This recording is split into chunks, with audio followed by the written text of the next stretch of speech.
ஏசாயா 61:10. கர்த்தருக்குள் பூரிப்பாய் மகிழ்கிறேன், என் தேவனுக்குள் என் ஆத்மா களி கூர்ந்திருக்கிறது.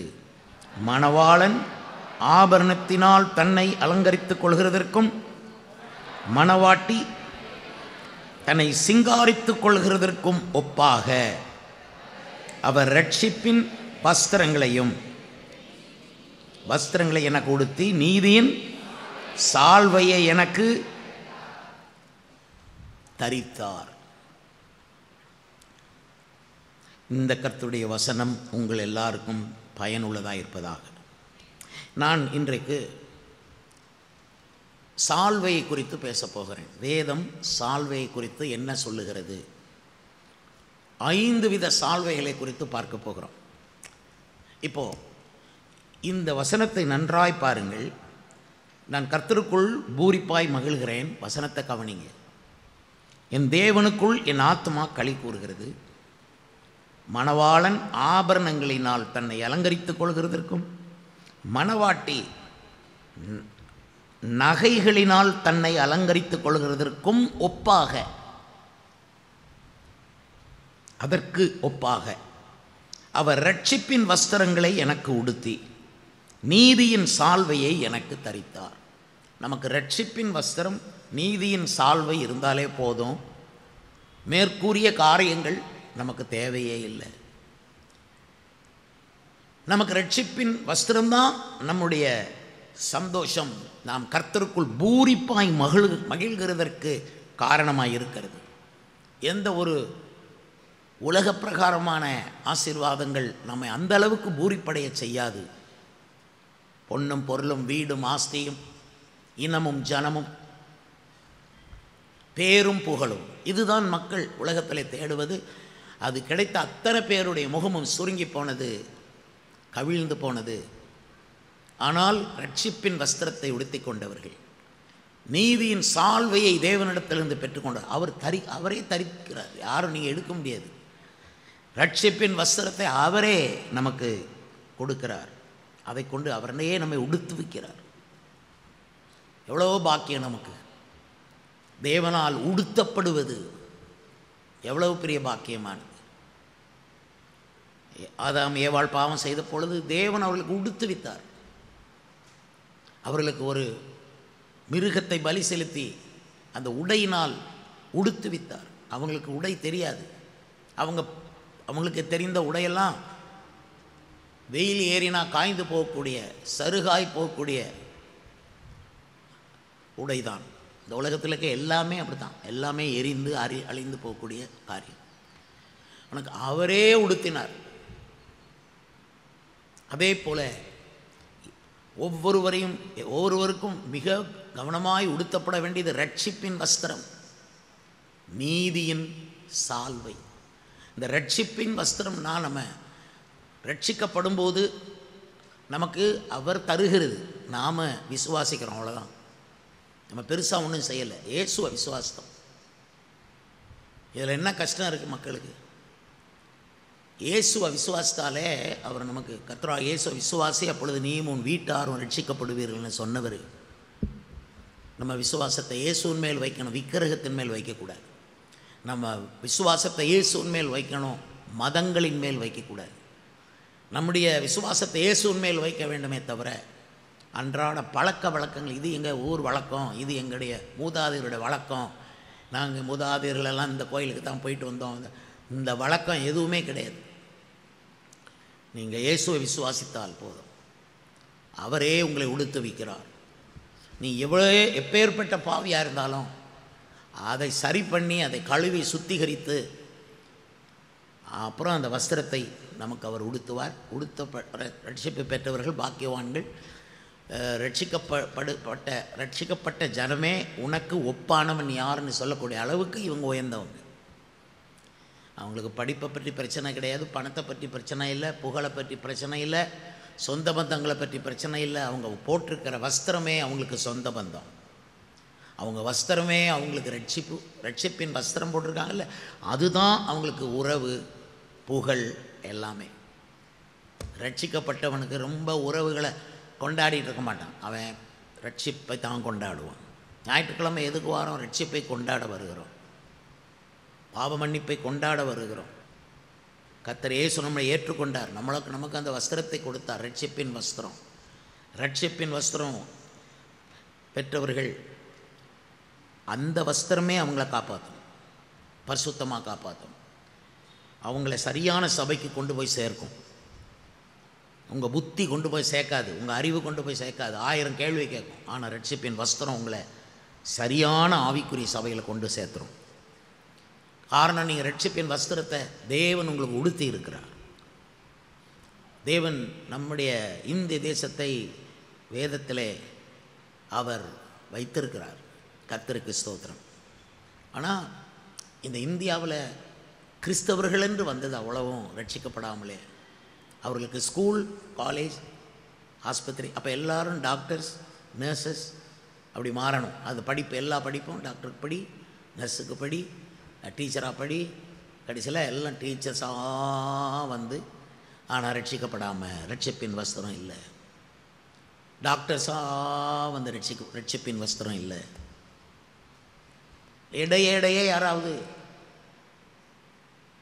கர்த்தர் சந்தித்து அவங்கள பாவ உணர்வு உண்டாக்கி அவங்கள ரட்சித்து அந்த ரட்சிப்பின் வஸ்திரத்தை உடுத்தி ஸ்கூலுக்கு போனால் மீதி எல்லா டீச்சரும் கேலி பண்ணுவாங்க. ஹெட் மாஸ்டர் எதிர்த்து நிற்பார், ட்ரான்ஸ்ஃபர் பண்ணுவார். ஏன்னா வித்தியாசமான வஸ்திரத்தோடு வருதே. ரட்சிப்பின் வஸ்திரம் ரொம்ப வித்தியாசமாக இருக்குது. லஞ்சம் வாங்க மாட்டேங்கு, தப்பு செய்ய மாட்டேங்குது. 27 பிள்ளை தான் வந்திருக்குன்னா 27 மட்டும்தான் ரிஜிஸ்டர் எழுதுது. மற்றவங்கள்லாம் போய் ரிப்போர்ட் கொடுக்குறாங்க, இவன் உண்மையாக கொடுக்குறான். ரட்சிப்பின் வஸ்திரத்தை போட்டு போனவங்களுக்கு அவ்வளோ எதிர்ப்பு. இத்தனை இடங்களில் ட்ரான்ஸ்ஃபர்னு தூக்கி அடிப்பாங்க. அவங்க பிள்ளைகளுக்கு மெடிக்கல் காலேஜில் சீட்டு கொடுக்க மாட்டாங்க, நல்ல இடங்களில் வேலை கிடைக்காது. அப்போ ரட்சிப்பின் வஸ்திரத்தை உடுத்தியிருந்தவங்க எவ்வளோ பாடு, துயரம், துன்பம், சிலுவை சுமந்தாங்க, கஷ்டப்பட்டாங்க. தங்கள் பிள்ளைகளுக்கு கிடைக்க வேண்டிய சலுகையெல்லாம் இல்லாமல் போயிரோன்னு தெரிஞ்சிருந்தும் இயேசு பின்னால் வந்தாங்க. கர்த்தர் இதையெல்லாம் தாண்டி இந்த பெற்றோருடைய பிள்ளைகளையும் கூட இன்றைக்கி சந்தித்து வருகிறார். பிள்ளைகளுக்கு ரட்சிப்பின் வஸ்திரத்தை கொடுத்து வருகிறார். இன்றைக்கி ரட்சிப்பின் வஸ்திரம் நமக்கு இருக்கிறதா நமக்கு உயர்ந்த ஒரு உடை. பரலோகத்துக்குள்ளே ரட்சிப்பின் வஸ்திரம் இருக்கிறவன் தான் அனுமதி, வேறு யாருக்கும் அனுமதி இல்லை. இயேசு கிறிஸ்து சொன்ன ஒரு உவமை, அந்த கல்யாண வீட்டுக்குள்ளே கல்யாண வஸ்திரம் தரியாமல் ஒருவன் வந்திருந்தான். ஏன் சிநேகிதனே, நீ கல்யாண வஸ்திரம் தரிக்காமல் ஏன் வந்தாய்? அவனுக்கு பேச்சு இல்லை, அவனுக்கு பதிலே இல்லை. அவன் சொன்னான், அவன் ஒன்றுமே சொல்ல முடியாமல் இருந்தான். எஜமான் சொன்னான், இவன் கையையும் காலையும் கட்டி இருள் நிறைந்த அறையிலே இவனை அடைத்து போடுங்கள் என்று சொல்லிவிட்டார். இது ஒருவன் ரட்சிப்பின் வஸ்திரம் இல்லாமல் பரலோகத்துக்கு போக முடியாது. அப்படிப்பட்டவங்க கட்டப்பட்டு அவங்க எரி நரகத்துக்குள் தள்ளப்படுவாங்க என்பதற்கு அடையாளமாக இயேசு குறிப்பிட்டார். இன்றைக்கி உங்களுக்கும் எனக்கும் கிடைத்திருக்கிற ரட்சிப்பின் வஸ்திரம் தான் நமக்கு மதிப்பு, அதுதான் நமக்கு செல்வம், அதுதான் நமக்கு பேரும் புகழும், அதுதான் நமக்கு சொந்த பந்தம். ரட்சிப்பின் வஸ்திரத்தை தான் நீங்கள் எல்லாமா நினைக்கணும். இந்த வசனம் கூட அப்படித்தான் சொல்லுது. மணவாளன் ஆபரணங்களினால் தன்னை அலங்கரித்து கொள்கிறதற்கும் மணவாட்டி நகைகளினால் தன்னை அலங்கரித்துக் கொள்கிறதற்கும் ஒப்பாக. இவன் இன்னும் இது தரிக்க வேண்டாம், அதுக்கு ஈக்குவலாக ரட்சிப்பின் வஸ்திரம். அதான் ரட்சிப்பை பெற்றவனுக்கு பிரிதொரு அலங்காரங்கள் அவசியமில்லை என்று கருதுவான், அவனே கருதுவான். கொஞ்சம் கொஞ்சம் நல்லா தங்கள் முகத்தை அவங்க வச்சுக்கிறாங்க, நல்ல உடை உடுத்துகிறாங்க. ஏன் என்றால் அவங்க கணவருக்கு முன்பாக சுத்தமாக மகிமையாக வாழணும் என்கிற கருத்து பிள்ளைகள் மத்தியில் ராணியாக வாழணும்னு தாய்மார்கள் நல்லா உடுத்துகிறாங்க. இது போக அவர்கள் தேவ சபைக்கு வரும் பொழுது அவர்கள் நல்ல உடைகளை உடுத்தி தேவனுக்கு முன்பு நின்று, என் இயேசு எனக்கு பூரிப்பாக என்னை ஆக்கிவிட்டார், என் இதயம் பூரித்தது, என் மகிமை களிகூர்ந்தது, நான் சந்தோஷப்பட்டு களி கூறுகிறேன், அந்த மாதிரி கர்த்தர் என்னை வைத்தார் என்று சொல்வதற்காக ஆலயங்களில் சர்ச்சில் வரும்போது ரட்சிக்கப்பட்டவர்கள் எல்லாம் ஒன்று கூடி கர்த்தரை ஆராதிப்பாங்க, நல்ல ஆசீர்வாதமாக வருவாங்க. இதனால் ரட்சிப்பின் வஸ்திரத்தை பெற்றவங்க ஐயோ எனக்கு நல்ல வஸ்திரம் இல்லையேன்னு கவலைப்பட்டதும் இல்லை, ஐயோ எனக்கு உலகம் எனக்கு கிடைக்கலையேன்னு வருத்தப்படுறதும் கிடையாது, ஐயோ எனக்கு பொண்ணும் பொருளும் இல்லையேன்னு கவலைப்படுறதும் கிடையாது, ஐயோ அந்த பணக்காரனை மாதிரி இந்த பணக்காரனை மாதிரி நான் இல்லையேன்னு உட்காந்து வேதனைப்படுறதும் கிடையாது. பரலோகத்து மேலே கண்ணை வச்சுருப்பாங்க இவங்க. அல்லேலூயா. இந்த வஸ்திரம், ரட்சிப்பின் வஸ்திரம் தரித்தவங்களுக்கு எங்கே போனாலும் மதிப்பு வரும். அது இவங்க படிப்பினால் வராது, அது அந்த வஸ்திரத்தினால் வரும். இவங்களுக்கு எங்கே போனாலும் கதவு திறக்கும். வஸ்திரத்தின அந்த மகிமையின் வஸ்திரத்தினால, அலங்காரத்தினால இல்லை. அதனால் ரட்சிக்கப்பட்டவன் எங்கேயுமே ஓங்கி நிற்பான், உயர்ந்து நிற்பான். இன்றைக்கு சபையில் வரக்கூடிய மக்கள் எல்லாருமே ரட்சிப்பின் வஸ்திரம் உடுத்தியிருக்கணும். ஏனெனில் ஒவ்வொரு ஆராதனையும் கல்யாண விருந்து. இந்த விருந்து பரலோக விருந்தை நமக்கு முன் அடையாளமாக ஆக்குகிறபடினாலே எல்லாரும் சந்தோஷமாய் தேவனுடைய வீட்டுக்குள்ளே வரணும், பூரிப்போடு வரணும். ஒரு மணவாளன் வர்ற மாதிரி, ஒரு மணவாட்டி உள்ள வர்ற மாதிரி.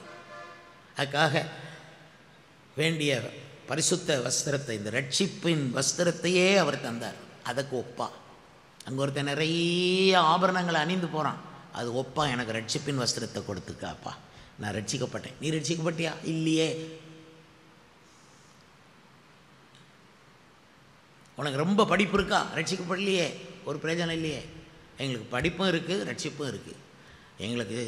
எங்களுக்கு வேண்டியதும் கர்த்தர் தந்திருக்கிறாரு, அன்னன்றைக்குள்ள அப்பத்தை தந்திருக்கிறாரு, ரட்சிப்பின் வஸ்திரமும் எங்களுக்கு தந்திருக்கிறார். இத்தோட நீதியின் சால்வையை கொடுக்குறார். ஒருத்தன் ரட்சிக்கப்பட்ட உடனே அடுத்து அவன் நீதி லைனில் போவான். ஏன்னா உலகமே அநீதியில் இருக்குது, எல்லாருமே அநீதி. அநேக புராணங்கள் வந்து பார்த்திங்கன்னா அவ்வளோ அநீதி, யுத்தம் தான் பண்ணிட்டு கிடப்பாங்க, ஒருத்தருக்கு ஒருத்தர் அடித்து யுத்தம் பண்ணி. அதெல்லாம் நீங்கள் அது வந்து அதில் நாகரீகமே இல்லை, அதில் ஒரு தெய்வீகமே இல்லை. அந்த அளவில் அவங்களுடைய நடைமுறை லைஃப் இருக்கும். அதாவது ஒரு மனைவி ஒரு புருஷனோட வாழணும் என்பது பைபிள். அது எப்படியும் வாழலாம் அப்படிங்கிறதுக்கெல்லாம் அடையாளங்கள் எல்லா புராணங்களில் வந்துட்டு இருந்தால் மக்களும் அப்படி தானே இருப்பாங்க.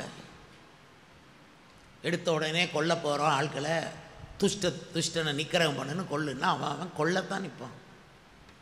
ஒவ்வொருவனுக்கும் அவனை மட்டும்தான் நல்லவனாக தெரியும், அடுத்தவன் கெட்டவனாக தெரியும். கெட்டவனாக தெரிகிற அத்தனை பேரையும் கொல்ல நிற்பான். இது இந்த மாதிரியான பகை, வெறுப்பு இதெல்லாம் எங்கேருந்து வருதுன்னா நம்ம மதங்கள்லேருந்து தான் வருது.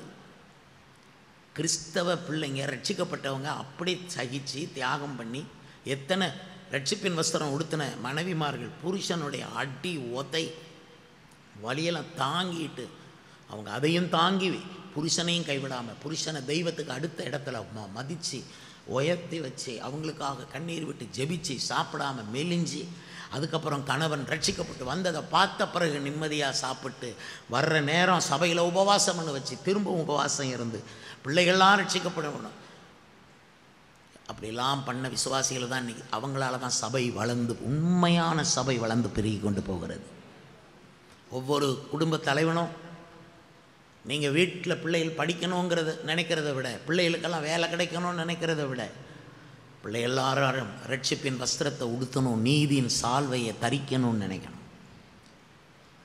அநீதி எல்லாரும் அநீதி தான் செய்கிறதெல்லாம் அநீதி, எங்கப்பாலாம் அநீதி, கட்சிகளுக்குள்ள அநீதி, அரசியலில் அநீதி, மதங்களில் அநீதி இருக்கக்கூடாது. ஆனால் மதங்களில் இருக்கிற நிர்வாகங்களில் அநீதி, அட்மினிஸ்ட்ரேஷன் அதில் அநீதி. அதனால் நான்லாம் எனக்கு அட்மினிஸ்ட்ரேஷனை வேண்டான்னு ஆண்டுகிட்ட சொல்லிக்கொண்டேன். ஏன்னா அந்த வர மட்டும் என்கிட்ட கிடையாதுன்னே நம்பினேன். கிருபையில் பல்லாயிரக்கணக்கான மக்களை நடத்தினேனே தவிர அட்மினிஸ்ட்ரேஷனில் நடத்தலை. ஐ நெவர் ஹேட் அட்மினிஸ்ட்ரேஷன், எனக்கு அது வராது. சர்ச் மேனேஜ்மெண்ட் அப்படிங்கிறது ஒரு பெரிய கலை, அது பெரிய வரம். அதை எனக்கு வரமாக கொடுத்தாரே தவிர நான் படிக்கலை. அதை யாருக்கும் கொடுப்பார். Without any administration. கிருபையில் கிரேஸ் இஸ் அவர் அட்மினிஸ்ட்ரேஷன். எங்கள் நிர்வாகமே கிருபை தான்.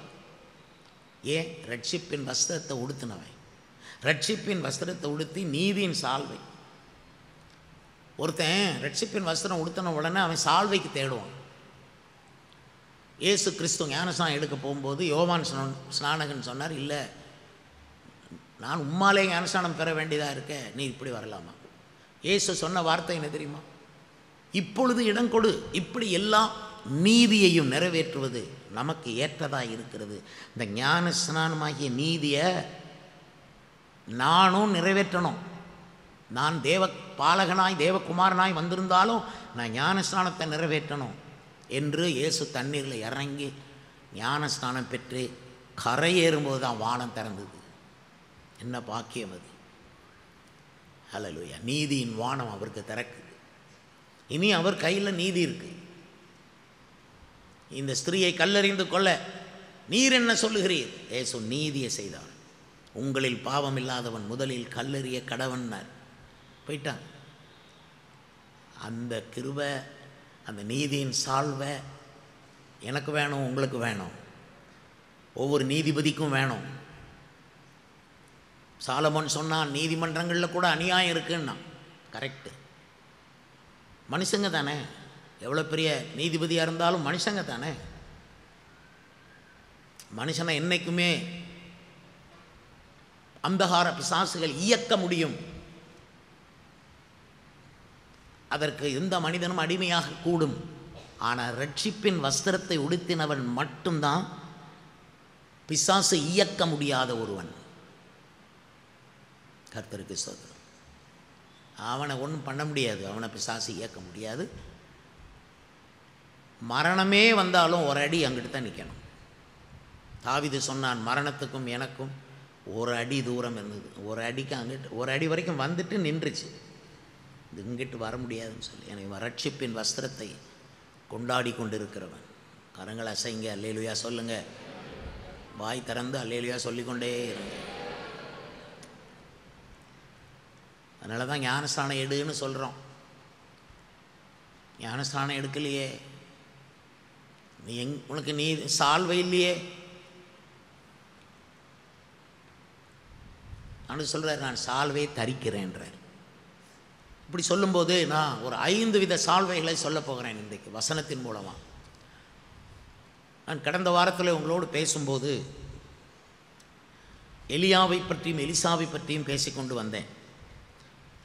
அவர்கள் இருவரும் கில்காலிலிருந்து புறப்பட்டு பெத்தேலுக்கு போய், பெத்தேலிலிருந்து பிற எரிகோவுக்கு போய், எரிகோவிலிருந்து யோர்தானுக்கு போனார்கள். யோர்தானுக்கு அக்கறைப்பட்டார்கள். அப்பொழுது அக்கினி ரதமும் குதிரையும் எலியாவை வானலோகத்துக்கு எடுத்து சென்றது. கர்த்தருக்கு ஸ்தோத்திரம். இந்த எலியா அவன் பரலோகத்துக்கு எடுத்துக்கொள்ளப்படும் முன்பாக அவனுடைய நிலைமை ஒரு கடினமான நிலைமையாக இருந்தது என்பதை 19ஆம் அதிகாரத்திலே நீங்கள் படிக்க முடியும். 1 ராஜாக்கள் 19ஆம் அதிகாரத்திலே படிக்க முடியும். அவனுக்கு அவன் அவன் அவன் நிறைய நல்ல காரியங்களை செய்தார். பாகாலுக்கு சவால் விட்டு அக்கினியெல்லாம் இறங்கியது. அப்படி இருந்தோம் அவருக்கு அங்கீகாரம் இல்லை, அப்ரூவல் இல்லை. The government did not approve. Jezebel approve பண்ணலை, ஆகாப் அப்ரூவ் பண்ணலை. எலியாவை கொல்லுவதற்கு நிற்கிறாள் ஏசபேல். அந்த நேரத்தில் ராஜா ஆகாப் கோழையாய் நிற்கிறான். கோழை புருஷன் கொல்ல நிற்கும் ஏசபேல். எனக்கு தெரியாது, உலகம் அப்படி தான் இருக்கும். கர்த்தருக்கு ஸ்தோத்திரம். அப்படி அவனுக்கு அங்கீகாரமும் கிடைக்கல. அவனுக்கு ரொம்ப வருத்தம். போயிட்டான், சூரச்செடியின் கீழே போய் படுத்து தூங்கிட்டான். அவன் தூங்கினாலும் கர்த்தர் பாருங்க அவனை விடலை. அவன் மேலே ஒரு இன்னொரு சால்வை இருந்தது, அதனால் தேடி போனார். அதை பிறகு சொல்கிறேன். ஒரு சால்வை அவன் மேலே இருந்தது, தேடி போகிறார். அவனுக்கு ஆகாரம் அப்பமும் தூதரில் வச்சு கொடுக்குறார். அவன் சாப்பிட்டு மறுபடி தூங்கி ஏன்னா அவன் அவ்வளவு சோர்ந்து போனான். என்ன பிரயோஜனம்? நான் எவ்வளோ வைராக்கியமாக இருந்தேன் தேவனுக்காக, எனக்கு இப்படி வரலாமா? என்ன எப்படி அங்கீகரியாமல் இருக்கலாமா? நான் கர்த்தருக்காக வெகு பக்தி வைராக்கியமாக இருந்தேன். ஆனால் இசபேலோ என்னை கொல்ல பார்க்கிறார். அதனால் பயந்து ஒளிந்து அவன் மறுபடியும் தூங்கிட்டான். செகண்ட் டைமும் தூங்கிட்டான். தேவன் மறுபடியும் சோர்ந்து போகாமல் அவனை தட்டி எழுப்புறார். எலியாவே எழுந்து இந்த மறுபடியும் சாப்பாடு கொடுத்து புசி, நீ போக வேண்டிய தூரம் வெகு தூரம்னு சொல்லி அவனுக்கு சாப்பாடு கொடுத்து அவன் தூரத்தையும் அவனுக்கு கணக்கிட்டு லைஃபுடைய தூரம், இவ்வளோ தூரம் நீ வாழ வேண்டியிருக்கு, நீ இப்போமே சோர்ந்து போனால் எப்படி போ சொல்லி அப்புறம் அவன் 40 நாட்கள் நடந்து, ஒரு நாளுக்கு ஒரு வருஷம்னு வைங்க, 40 நாட்கள் நடந்து, இதை நான் ப்ராஃபட்டிக்கலாக கொண்டு வந்து உங்களோட பேசி கொண்டிருக்கு. 40 வருஷம், அடுத்த 40 வருஷம் நீங்கள் என்ன பண்ணுவீங்கன்னு யோசித்துக்கிடுங்க. கதை கேட்குறதுக்கு வரல, கதையும் கேட்கணும், அப்ளை பண்ணணும். உங்களோட மருந்து கொடுப்போம், மருந்தை எடுத்து உட்கொள்ளணும். ஆகாரத்தை நாங்கள் உங்களுக்கு முன்னால் வைப்போம், எடுத்து சாப்பிடணும், சாப்பிட்டா பிழைப்பீங்க.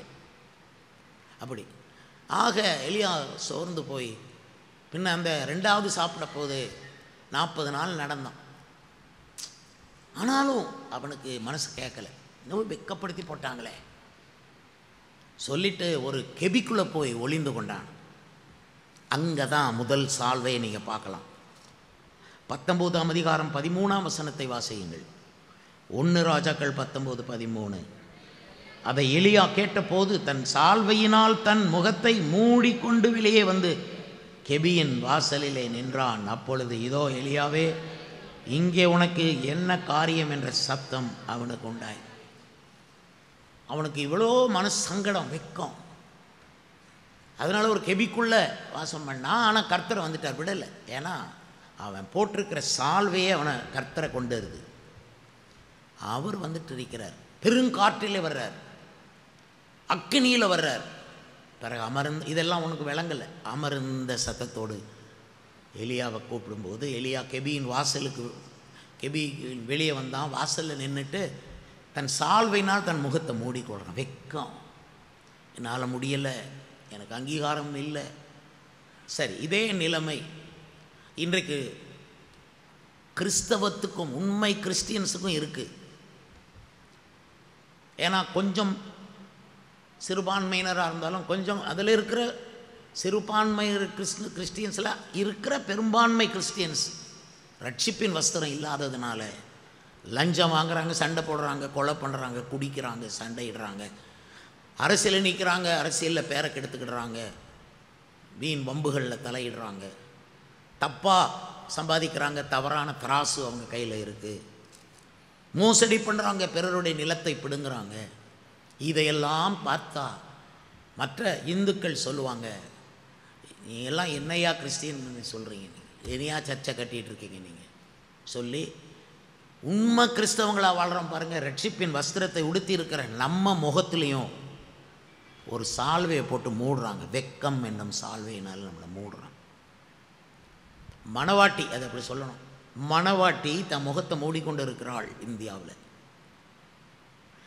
கர்த்தர் ஒரு உண்மையான எழுப்புதலை அனுப்பினா தான் அந்த முக்காடு நீங்கும், அந்த முக மூடல் நீங்கும், அந்த வெக்கம் நீங்கும்.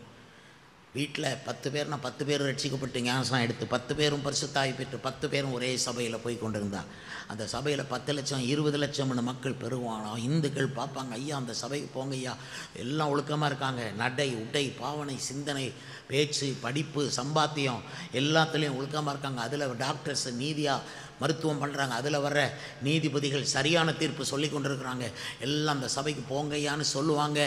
அந்த வெக்கம் மூடியிருக்கிற அந்த மூடலை, அந்த சால்வையை கர்த்தர் நீக்கணும். கிறிஸ்டியானிட்டியை விட்டு தெரிஞ்சுக்கொள்ளுங்க.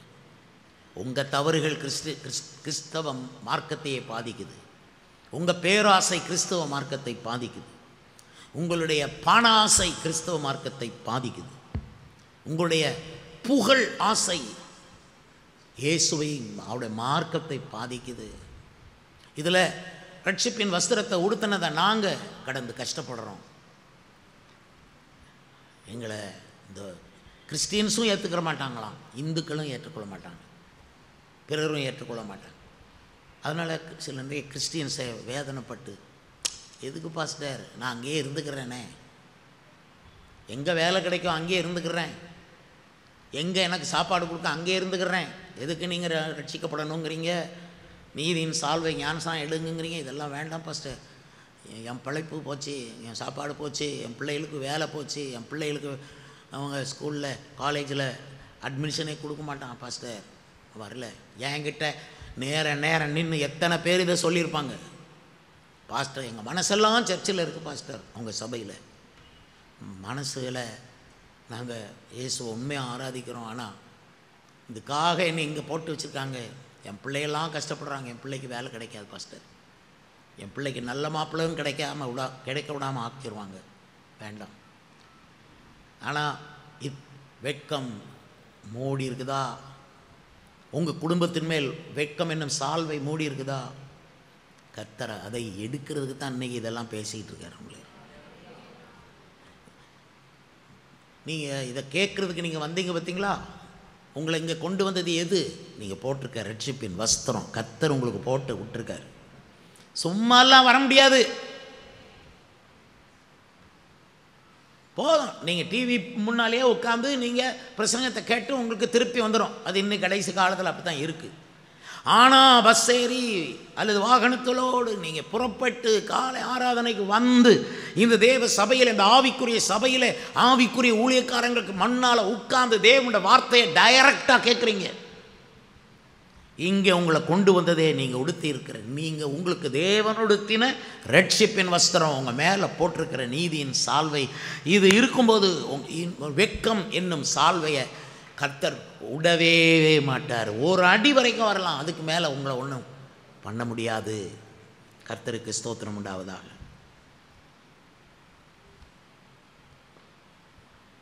ஒன்று ராஜாக்கள் புஸ்தகத்தில் 19ஆம் அதிகாரத்தில் 19ஆம் வசனத்தை இப்பொழுது நான் வாசிக்கிறேன், என்னோடு சேர்ந்து வாசியுங்கள்.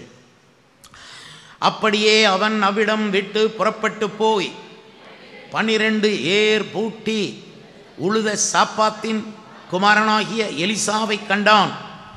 அவன் 12ஆம் ஏரை ஓட்டிக்கொண்டிருந்தான். எலியா அவன் இருக்கும் இடம் மட்டும் போய் அவன் மேல் தன் சால்வையை போட்டான். 3 முறை அல்லேலூயா சொல்லுங்கள். எலிசாவுக்கு ஒன்றுமே தெரியாது. எலிசா சீசன், அவன் மாடு வச்சு ஏர் மாடு வச்சு அவன் விவசாயத்தை பண்ணிகிட்டு இருக்கிறான். அவனுக்கு தெரிஞ்சதெல்லாம் மண், மாடு, பயிர், களை, உரம், தண்ணி, விவசாயம். அவனுக்கு அதான் தெரியும், வேறு மனுஷங்களை பற்றி அவனுக்கு ஒன்றுமே தெரியாது.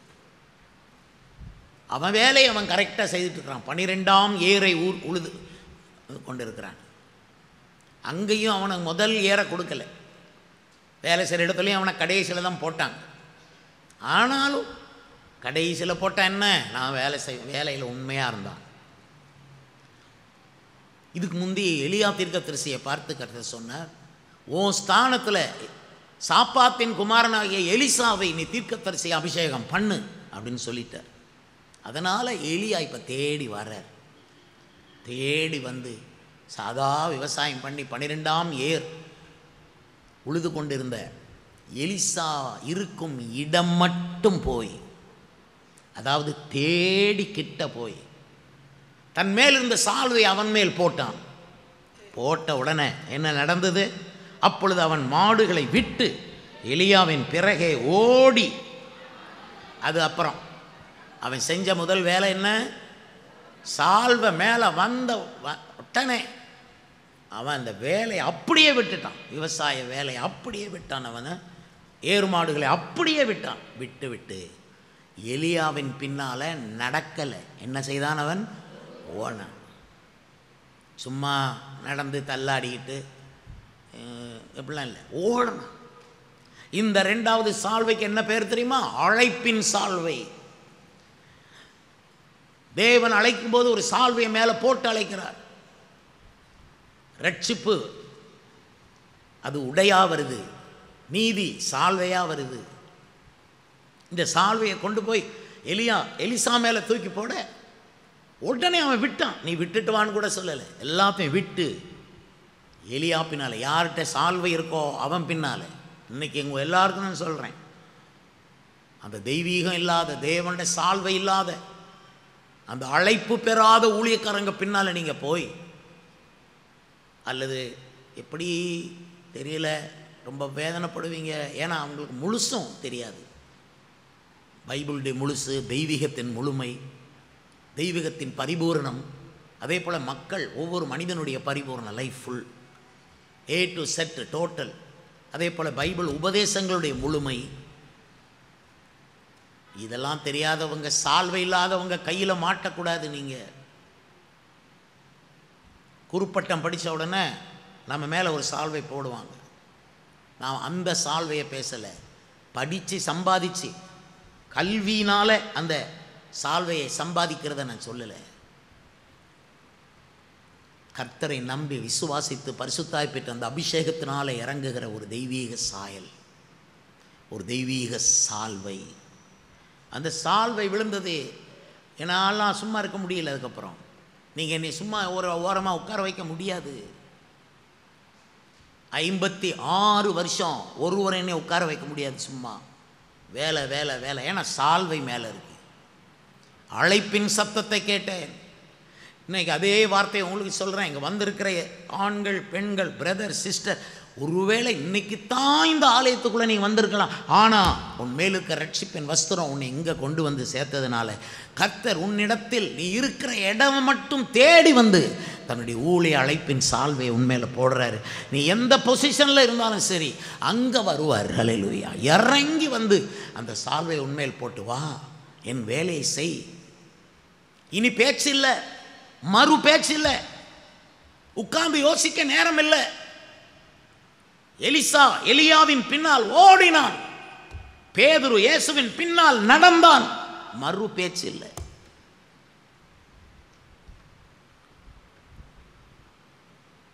ஆயிரத்தி 1969ஆம் ஆண்டு அந்த சால்வை என் மேலே வந்தது என்று நான் நம்புகிறேன்.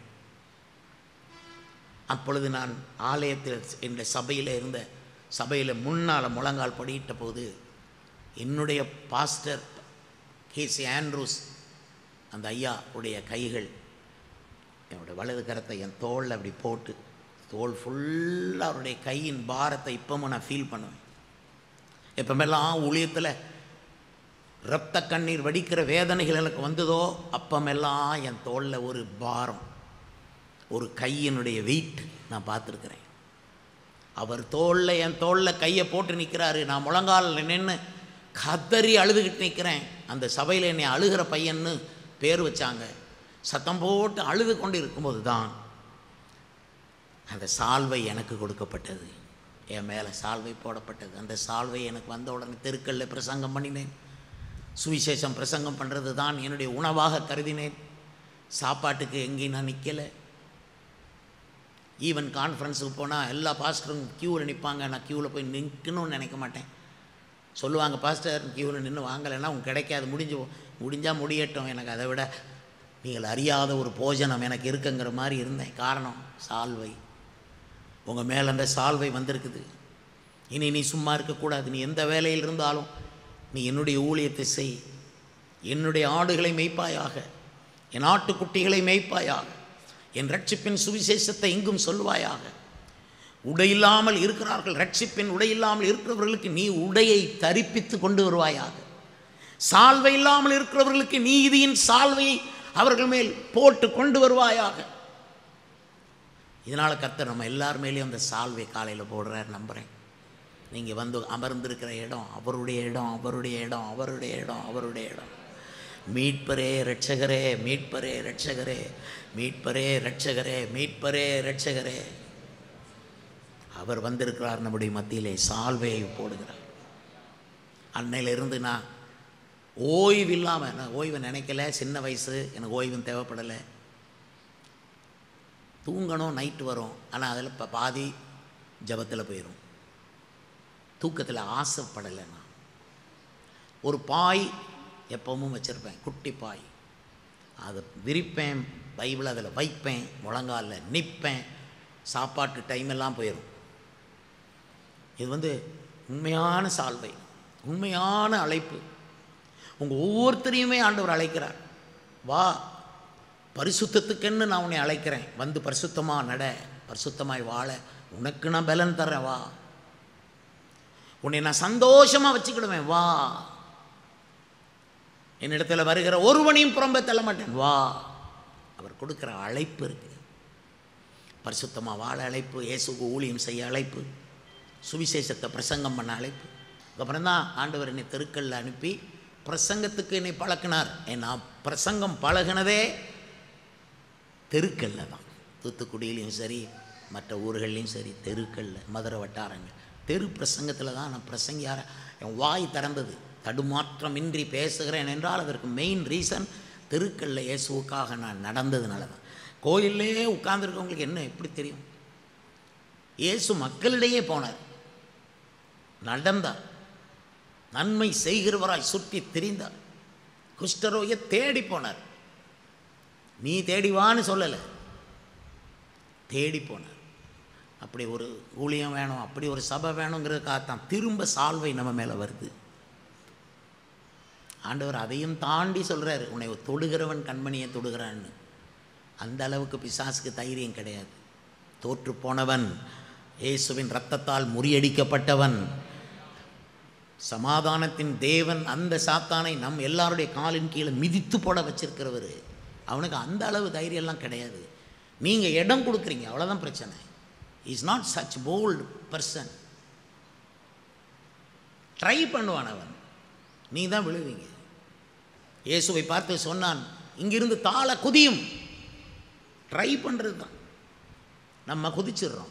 இயேசு சொன்னார், குதிக்க முடியாது. பிசாசு சொல்லுவாங்க, சவால் விட்டால் குதிக்கிறதுக்கா? ஸோ அப்படி உங்களுக்கு ஒரு அழைப்பு வந்திருக்கு. உங்களுக்கு எத்தனை பிள்ளைகள் இருக்குது? உங்கள் பிள்ளைகளுக்கு இந்த அழைப்பின் சால்வை போய் அவங்க ஷோல்டரில் விழணும்னு ஜெபம் பண்ணுங்க. தாய்மார்கள் பிள்ளைகளுக்கு படிப்புக்கும் போட்டு கண்டதுக்கும் ஜெபம் பண்ணாங்க. இனி காலம் வேறு மாதிரி போகும். இனி யார்கிட்ட கிருபை இருக்கோ அவன் தான் ஜெயிப்பான். ஹல்லேலூயா. யார் மேலே சால்வை இருக்கோ அவன் ஜெயிச்சுக்கிட்டு வருவான். கர்த்தருக்கு ஸ்தோத்திரம். உலகத்துக்காக படிக்கத்தான் வேணும், நல்ல வேலை கிடைக்கத்தான் வேணும். இதெல்லாம் தாண்டி ஒரு இன்டர்வியூக்கு போனாலும் உங்கள் மேலே இருக்க சால்வையை அவன் எப்படியாவது அந்த அத்தாரிட்டிஸ், அந்த ஆஃபீஸர்ஸ் பார்த்துருவாங்க. தேவன் அந்த நேரத்தில் தான் கண்ணை திறப்பார். ஹல்லேலூயா, ஹல்லேலூயா. அது வரைக்கும் நம்ம மேலே இருக்க சால்வையை பார்க்குறதுக்கு அவங்க கண்ணை திறக்க மாட்டார். ஒரு கட்டத்தில், ஒரு சந்தர்ப்பத்தில் அப்படி திறப்பார் பாருங்க. அவன் பார்த்துட்டு டக்குன்னு சரியும்பான், உனக்கு தான் வேலைம்பான். கர்த்தர் உங்களை அழைக்கிறார். ஹல்லேலூயா. அவருடைய பாடலை பாடி துதிக்கும்படி அழைக்கிறார். கொயரில் ஆட்கள் பத்தாது, பாடல் குழுவில் சேரும்படி கர்த்தர் உங்களை அழைக்கிறார். ஆண்களும் இருக்கணும், பெண்களும் இருக்கணும். கொயரில் இனிய குரலெல்லாம் டெஸ்ட் பண்ணி அதெல்லாம் சரி பண்ணி, ஏன்னா இனி வருகிறது பெரிய ஒரு எழுப்புதலாகும்.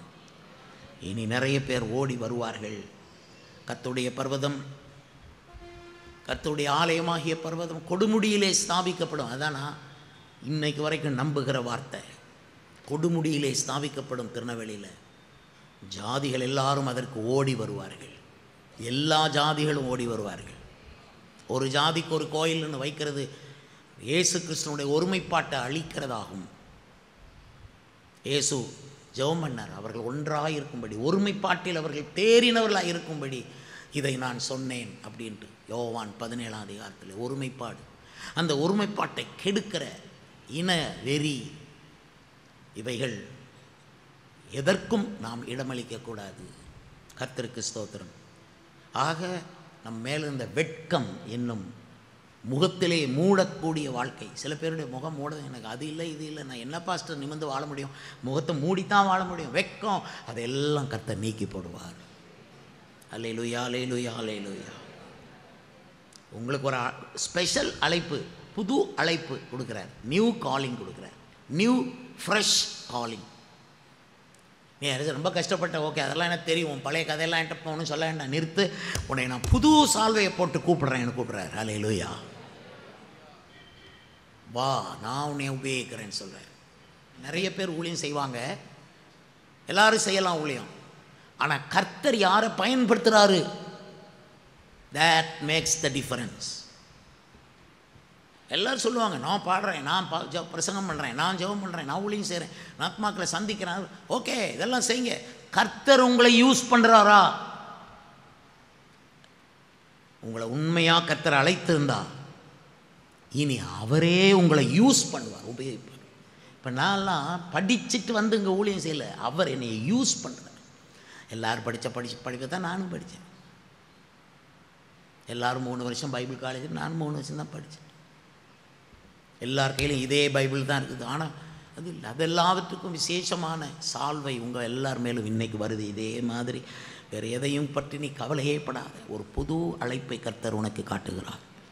கர்த்தர் உன்மேல் ஒரு புது சால்வையை போடுகிறார்னு இந்த வார்த்தையை நீ உன் சாட்சி பலகையில் எழுத வேண்டிய ஒரு வார்த்தை. இந்த டேட்டையும் எழுதி என் மேலே சால்வை விழுந்த நாள் இது என்று நீ எழுத வேண்டியது.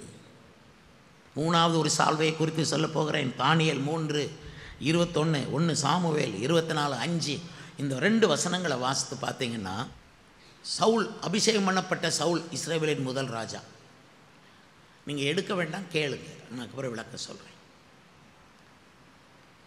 இஸ்ரவேலின் முதல் ராஜாவாகிய சவுல் மேலே அபிஷேகம் இருந்து, ராஜா அபிஷேகம் அவன் மேலே இருந்து, ராயல் அனாயிண்டிங். கர்த்தர் அபிஷேகம் பண்ணினவனை ஒருத்தரும் தீங்கு செய்யக்கூடாது, தொடக்கூடாது. இப்போ தாவீது அங்கே போய் நிற்கிறாரு. கெபியில் சவுல் தூங்கி கொண்டிருக்கிறார். அங்கே போய் அவர் ஏன் தூங்கினார்? அரண்மனை இருக்குது. அவர் அங்கே போய் தூங்க காரணம், இந்த தாவீதை துரத்தி அவர் எப்படியாவது தாவீதை பிடிச்ச கொல்லணுங்கிற ஒரு வெறியில் அவர் அலைஞ்சு திரிஞ்சு களைச்சி போய் தூங்கிட்டு இருக்கார். இவருடைய வெறிக்கு தப்பி தாவீதை கர்த்தர் காத்துக்கிட்டே இருக்கார். ஒரு பியூட்டிஃபுல், ஒரு அழகான வசனம் பைபிள் இருக்கு. மலையின் இந்த பக்கம் சவுலும் அவனுடைய வீரர்களும் போய்கொண்டிருந்தார்கள். மலையின் அந்த பக்கத்தில் தாவீதும் அவனுடைய சேவகர்களும் போய்கொண்டிருந்தார்கள். அனுதினமும் சவுல் தாவீதை தேடினான். ஆனால் கர்த்தர் அவன் கையில் இவனை ஒப்பு கொடுக்கவில்லை. இப்படி வசனங்கள் வரும். நடுவில் மலை, இந்த பக்கம் சவுலுடைய. அவன் வரான், தாவீதை பிடிச்சு கொல்லணும் வெறியோடு வர்றான். இந்த மலைக்கு இந்த பக்கம் தான் தாவீதை கர்த்தர் வச்சிருக்கிறார், நடுவில் மலை. இதனால தான் கண்மலையே என்று நம்ம அவரை சொல்கிறோம். அவர் நடுவில் நிற்கிறார். உன் எதிரிக்கும் உனக்கும் நடுவில் நிற்கிறார். உன்னை விரும்பாதவனுக்கும் உனக்கும் நடுவில் மலையாக நிற்கிறார். உனக்கு தீங்கு செய்யணும், உன் பிள்ளைகளுக்கு தீங்கு செய்யணும், உன் பிள்ளை படிப்பை கெடுக்கணும், உன் பிள்ளை திருமணத்தை கெடுக்கணும்னு ஒருத்தன் தீங்கு செய்ய வந்தான், அவர் மலை மாதிரி நடுவில் நிற்பார், விடவே மாட்டார். கர்த்தருக்கு ஸ்தோத்திரம். அவன் கையில் உங்கள் பிள்ளைய விடவே மாட்டார். அப்போ தாவீதுடைய சேவகரில் யோவாப் சொல்கிறான், ஒரு அடையாளமாக போய் அதை வெட்டிக்கிட்டு வருவோம்னு சொல்லிட்டு சவுல் போட்டிருந்த சால்வையில் ஓரமாக ஒரு துண்டை வெட்டிட்டு வந்தான். பெரிய இது வச்சுருப்பாங்க, பட்டயம். அந்த பட்டயத்தை வச்சு அதை வெட்டுறதே தெரியாது சவுல் எலும்பில். ஒரு துண்டை தாவீது சேனாபதி வெட்டிட்டு தாவீது கொண்டு கொடுத்தாச்சு. அந்த துண்டை வெட்டினதுலேருந்து தாவீது மனசு படபடன்னு அடித்து கொண்டதான். இது எப்படி இருக்குது? கர்த்தருக்கு ஸ்தோத்திரம். அதுக்கப்புறம் நீங்கள் தானியேலில் வாசிக்க சொன்னேனே 3:21, அது என்னது? சாத்ராக், மேஷாக், ஆபேத்நேகோ இந்த 3 பேரும் கர்த்தருக்கு நாங்கள் அவருக்காக நிற்போம், நாங்கள் நீர் நிறுத்தின சிலையை வணங்க மாட்டோம், நீர் விடுவித்தாலும் சரி விடையாமல் போனாலும் சரின்னு சொல்லி உறுதியாக நின்னாங்க. 7 மடங்கு அதிகமாக சூடாக்கப்பட்ட தீச்சூளையில் சாத்ராக், மேஷாக், ஆபேத்நேகோவை கட்டி அவங்கள தூக்கி கொண்டு போய் போடுறதுக்கு 3 குண்டர்கள் தூக்கி கொண்டு போய் தீச்சூளைக்குள்ளே போன இடத்துல தூக்கிட்டு போன 3 பேரும் கருகி செத்துட்டாங்க. அப்போ அந்த தீச்சூளை எவ்வளவு ஹீட்டாக இருந்திருக்கும். ஆனால் உள்ளே விழுந்த சாத்ராக், மேஷாக், ஆபேத்நேகோ என்ற 3 புருஷரும் அவங்க தங்களுடைய துப்பட்டாக்களோடும் தங்களுடைய அங்கிகளோடும் வஸ்திரங்களோடும் தங்களுடைய சால்வைகளோடும் உள்ளே வீசப்பட்டாலும் அவங்க வஸ்திரங்களுக்கு ஒரு பிரச்சனை இல்லை, அவங்க சால்வை தீப்பிடிச்சு எரியலை, அவங்க முடி கூட தீப்பிடிச்சு எரியல. சால்வைனா என்ன? அது உங்களை பாதுகாக்கும் அபிஷேகம். கர்த்தருக்கு ஸ்தோத்திரம். இதே சால்வையை கர்த்தர் உங்களுக்கும் எனக்கும் இன்று தர்றார். இன்னைக்கு இந்த வெளிச்சத்தை நமக்கு அவர் கொடுக்கிறார். நீ எந்த மனுஷனுக்கும் பயப்பட. சிங்கத்தின் மேலும் சிங்கம் வந்துட்டு பாஸ்டர் நட, வலு சர்ப்பம் வந்துட்டுது மிதி. பாஸ்டர் பாம்பா வருது, எடு, சர்ப்பங்களை எடுப்பீர்கள். அல்லேலூயா, அல்லேலூயா, அல்லேலூயா. சாவுக்கு ஏதுவான யாதொன்றை குடித்தாலும் அது அவர்களை சேதப்படுத்தாது. இதிலிருந்து மரிக்கும் வரைக்கும் எதுவுமே நேரிட. தப்பான மருந்தை ஒருத்தரும் உங்களுக்கு கொடுக்க விட மாட்டார், கர்த்தர் விட மாட்டார். எந்த டாக்டராக இருந்தாலும் சரி இயக்குவார். அல்லேலூயா. நீ சால்வை போட்டிருக்கிறதுனால தேவன் அவர்களை உங்களுக்காக இயக்குவார் தவிர பிசாசு அவங்கள உங்களுக்கு விரோதமாக இயக்க முடியாது. பார்த்துக்கொள்ளுங்க. எல்லா மனுஷன் இயேசுவோட கையில். அப்போ என்ன பயங்கர பாதுகாப்பு உங்களுக்கு. இந்த யாராவது உங்களை டிஸ்டர்ப் பண்ணிவிட்டு அபிஷேகம் பெற்றவங்களை தொந்தரவு பண்ணி ஏதாவது ஒரு தீவினையை செஞ்சிட்டாங்கன்னு வைங்க, அவங்க செய்த நேரத்தில் இருந்து அவங்க மனம் என்ன செய்யும்? படப்படன்னு படப்படுத்து கொண்டே இருக்கும் என்று தான் நாம் வசனத்தில் வாசிக்கிறோம். வாசித்து பாருங்கள். 24ஆம் அதிகாரத்தில் 1 சாமுவேல் 24 அதில் 5ஆம் வசனத்தை வாசித்து பாருங்கள். தாவீது சவுலின் சால்வை தொங்கலை அறுத்து கொண்டது நிமித்தம் அவன் மனது அடித்து கொண்டிருந்தது. ஆனால் அர்த்தம் என்ன? உங்களை யாராவது உங்கள் பணத்தை எடுக்கிறதுக்கு ஒருத்தன் ஏதாவது ஒன்று பண்ணுறான், உங்கள் நிலத்தை எடுக்க ஏதோ பண்ணுறான், உங்கள் வீட்டை எடுக்க ஏதோ பண்ணுறான், உங்களுக்கு விரோதமாக எதையோ ஒன்று பண்ணுறான், வாய்க்காது. உனக்கு விரோதமாக உருவாக்கப்படும் எந்த ஆயுதமும் வாய்க்காது. ஒருத்தன் ஏதோ ஒன்று பண்ணுறான்னா பண்ணிட்டானே வைங்க, தீமை செஞ்சிட்டான், உனக்கு விரோதமாக ஒரு விஷயத்தில் கையெழுத்தை போட்டுட்டான், என்ன செய்ய போகிறீங்க? தீமை நடந்துட்டுது, என்ன செய்ய போகிறீங்க? கவலைப்படாதீங்க. அவன் என்னைக்கு அந்த தீமையில் கையெழுத்து போட்டானோ அன்னையிலேருந்து அவனுக்கு படபடப்பு வந்துடும். எங்கேயோ தப்பு பண்ணிட்டேன்னா என்ன தோசை? அவனுக்கு நிம்மதியாக இருக்காது, நிம்மதியாக தூங்க முடியாது. அவனுக்கு அடுத்து ஒன்றொன்னா வரும், வியாதி வரும், தோல்வி வரும், அரசாங்க கேள்வி வரும், எல்லாம் வந்து அவனை போட்டு குழப்பி படபடத்தே வாழ்ந்து படபடத்தே செத்து அதுக்கப்புறம் அவன் வீட்டில் உள்ள எல்லாரும் படபடத்து கொண்டே இருப்பாங்க. இது எல்லாம் அவனுக்கு வரணும்னு நான் ஆசைப்படலை. அவனும் ரட்சிக்கப்படணும்னு தான் ஜெபம் பண்ணுறோம், ஆசைப்படலை. ஆனால் அவனுக்கு படபடப்பு வரும்.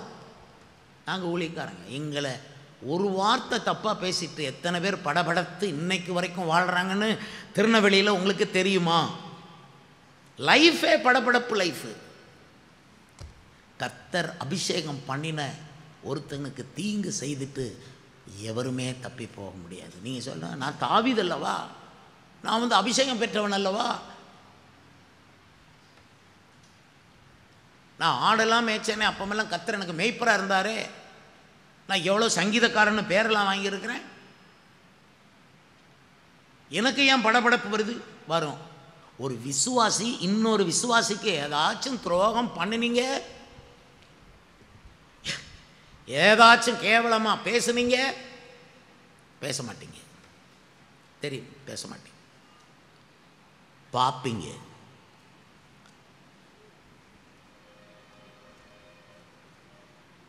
அன்னையிலிருந்து வந்தது உனக்கு படபடப்பு.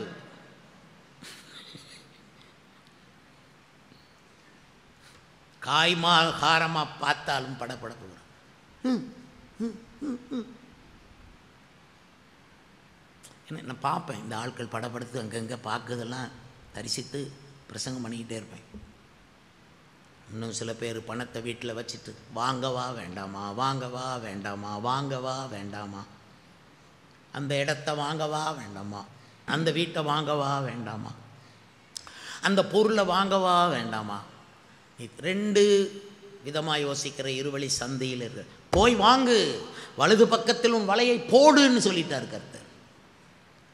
தயங்காமல் போய் வாங்கு, அந்த இடத்தை உனக்கு நான் ஏற்கனவே ரிசர்வ் பண்ணி வைத்திருக்கிறேன், நீ தைரியமாய் போய் வாங்குன்னு கர்த்தர் சொல்ல.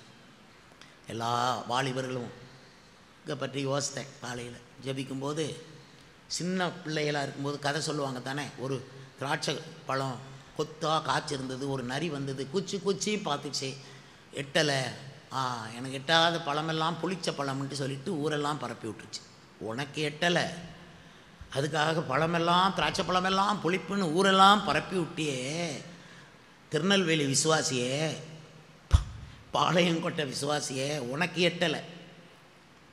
சத்தியம் உனக்கு எட்டாததுனால இன்ப பழம் புளிக்கும் திருநெல்வேலியில் எத்தனை பேர் இதே காட்சியை காலையில் கர்த்தர் எனக்கு காட்டிட்டு, இன்றைக்கும் சபையில் உள்ள வாலிபர்களெல்லாம் எட்டுமானு குதிச்சுக்கிட்டு இருக்காங்க. சொல்லு அவங்களுக்கு, இன்னும் ஒரு தடவை குதிக்க சொல்லு, அந்த திராட்சை கொலையை நானே எடுத்து அவங்க கையில் கொடுப்பேன்னார். நீ இதுக்கு மேலேயும் குதிக்க தேவையில்லை, இன்னும் ஒரு தடவை முயற்சி பண்ண வாலிபர்கள் இன்னும் ஒரு தடவை முயற்சி பண்ணால் போதும், அந்த திராட்சை கொலை கிடைக்கும், அந்த வேலை கிடைக்கும். ஆண்டவர் ஸ்தோத்திரம். இதெல்லாம் ஆவிக்குரிய சபையில் வரக்கூடிய வெளிச்சங்கள், வெளிப்பாடுகள். இதை கூட நாங்கள் சின்ன விஷயமாக நினைக்கிறோம்.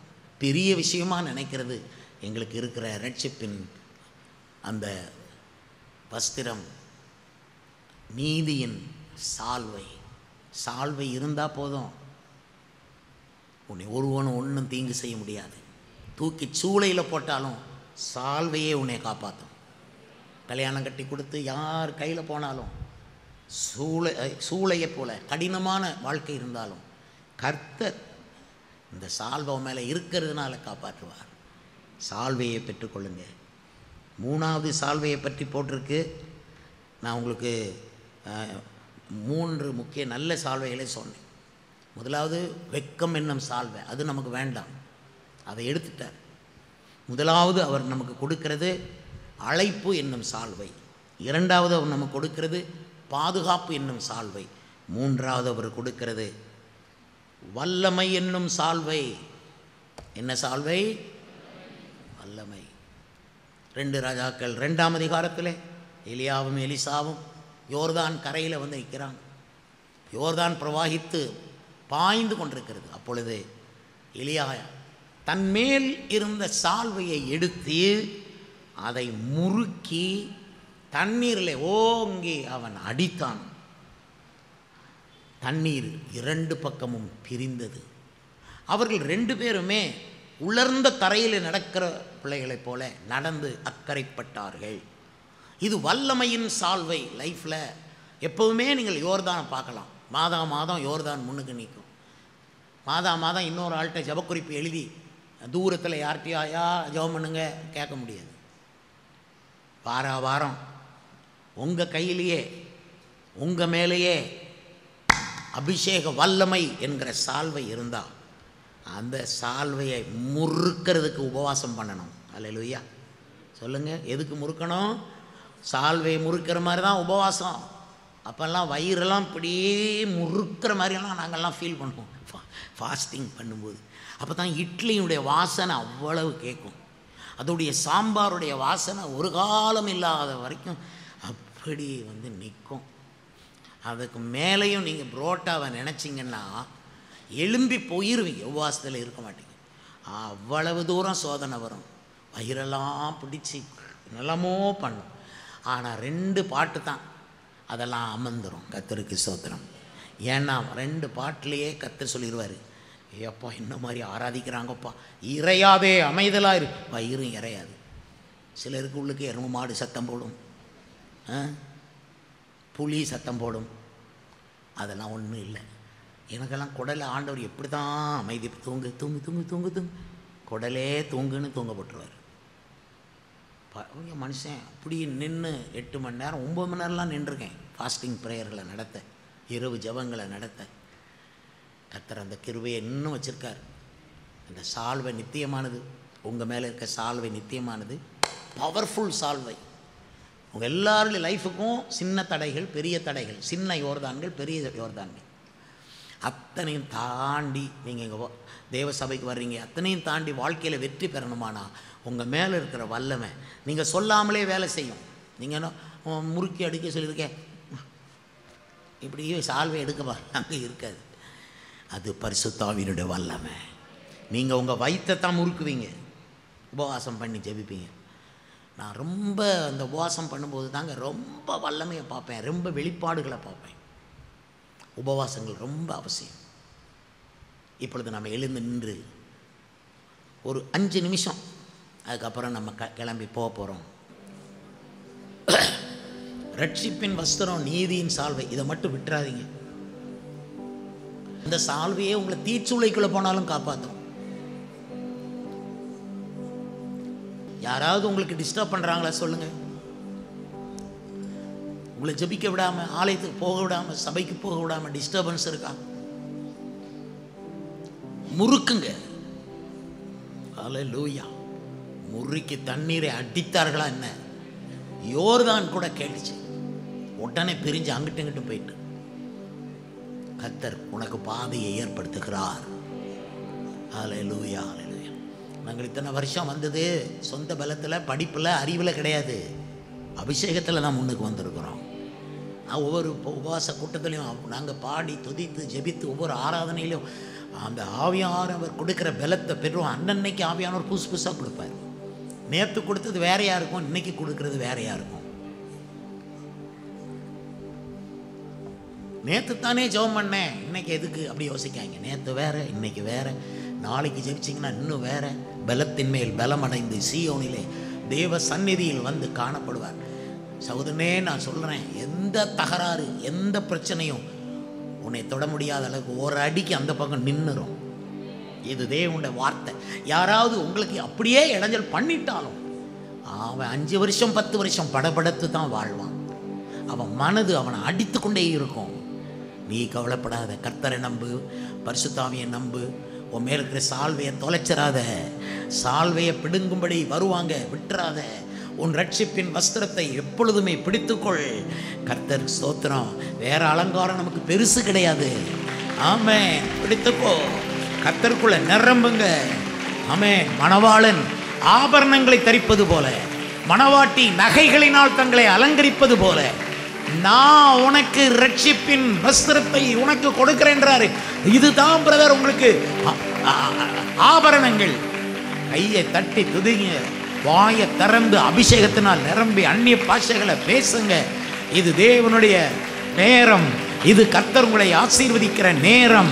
பகலிலே அவர் வந்து உங்களை தொட்டு கொண்டிருக்கிறார். ஆமென். இந்த பகல் பொழுது கர்த்தருடைய மகிமை உங்களை தொடுகிறது. ஒரு விசேஷ அழைப்பை கர்த்தர் உங்களுக்கு கொடுக்கிறார். ஒரு சால்வை உங்கள் மேல் வந்து விழுகிறது. நீங்க நினைக்கலாம், கர்த்தர் சொல்றாரு, நீ இருக்கிற இடம் வரைக்கும் வந்து என் சால்வையை ஓ மேல போடுறேன், வா, புறப்பட்டு ஃபாலோ மீன்னு சொல்றார்.